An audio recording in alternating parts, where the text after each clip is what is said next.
Hello, today we're going to talk about physical security and how critical it is when we're talking about cybersecurity concepts.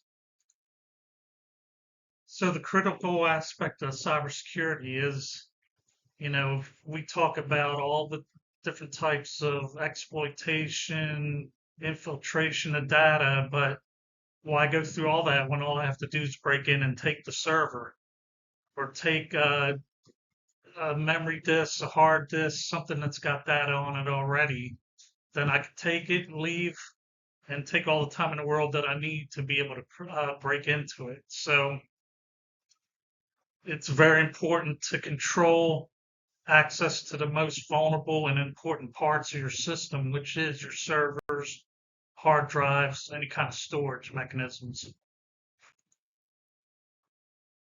So three concepts that deal with physical security. The first one's authentication.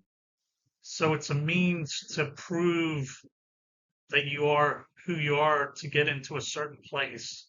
In this example, it's a fob. I've been vetted. That number on the fob is associated with me and me only. And it also knows that I can only go in certain places with it. Like my last duty station, I had a magnetic badge with my name, unit, and my picture on it. And embedded in it is access to certain areas that I could get into. And if I didn't have access, I couldn't.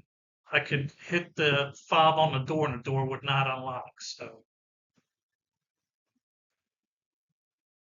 authorization, it goes hand in hand with authentication. You have to be vetted, cleared, and granted permission to go in certain areas. For example, in the military, a lot of times we use authorized access lists, secure vaults, some secure areas. If my name's not on a list, I can't begin the process to have an authentication device to even get in there. So it plays hand in hand. It's like, hey, this person is authorized using different tools to authenticate themselves to get in certain areas.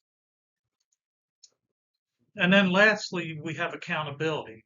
So what that is monitoring who is actually going in certain points.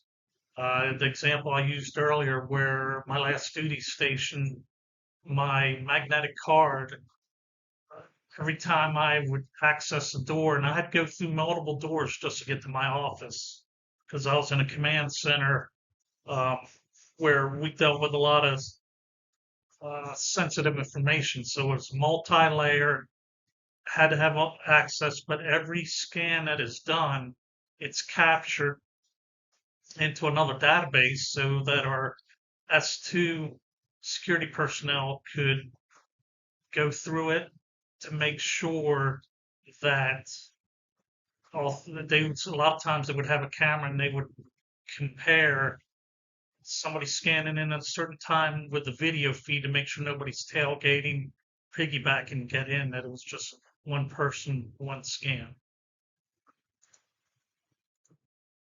So very briefly, I've just talked about some of the aspects of physical security. A couple things that are important to remember is one, has to be disciplined and up to date. If people don't adhere to it, if the management of that system is not kept up to date, it could be exploited. And it has to be flexible. Changing conditions, the changing environment, you have to be able to adapt your security posture to what the environment presents. Thank you.